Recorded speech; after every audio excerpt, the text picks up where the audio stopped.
Are you compassionate to yourself?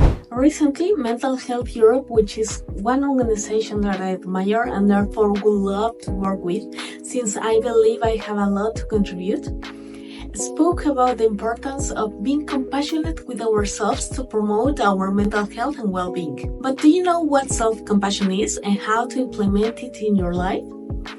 To understand what is self-compassion, we need to first start understanding what compassion is.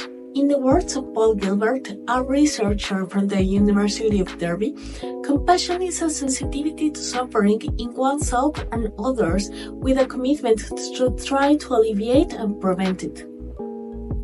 Furthermore, Christine Neff, a scholar from the University of Texas, describes self-compassion as the act of directing compassion towards oneself. Being self-compassionate involves showing kindness and understanding instead of being overly critical when facing failures, making mistakes, or feeling inadequate. According to Neff, self-compassion consists on three elements. The first is self-kindness versus self-judgment. This element involves showing warmth and understanding to ourselves when facing suffering and failure, instead of ignoring our pain or subjecting ourselves to harsh criticism when we feel inadequate. The second aspect is recognizing common humanity instead of isolation. This entails acknowledging that suffering and personal challenges are inherent in the shared human experience. It's understanding that millions of people in this world grapple with precisely the same issues as I do. The third component is practicing mindfulness versus over-identification, implying a balanced approach to negative emotions. This ensures that our feelings are neither suppressed nor exaggerated. In simple terms, we should cultivate curiosity and welcome everything that unfolds in our life experience with an open and accepting mindset. By the way, if you find useful the information that I am giving here, please don't forget to subscribe to the channel, like the video, and share it with whoever you consider might find it useful too.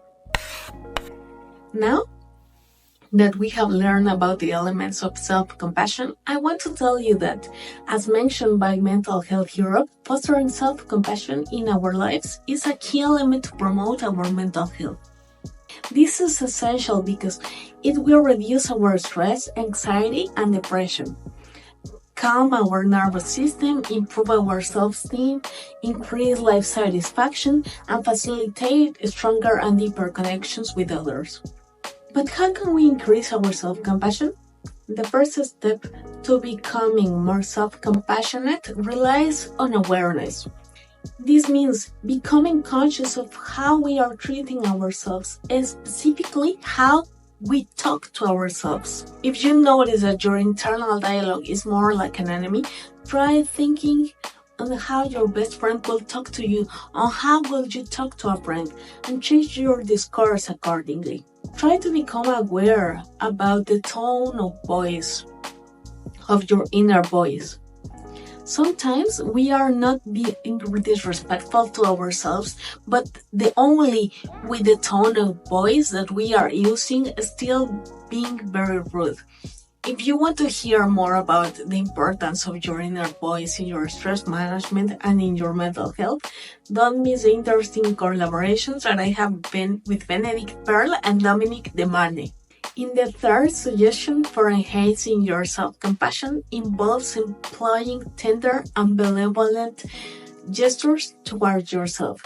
For instance, giving yourself a gentle touch on the face or softly placing your hands on your chest. I really hope that this video gives you a lot of input to start your self-compassionate journey. And if that was the case, tell me in the comment section how has been your experience implementing these recommendations.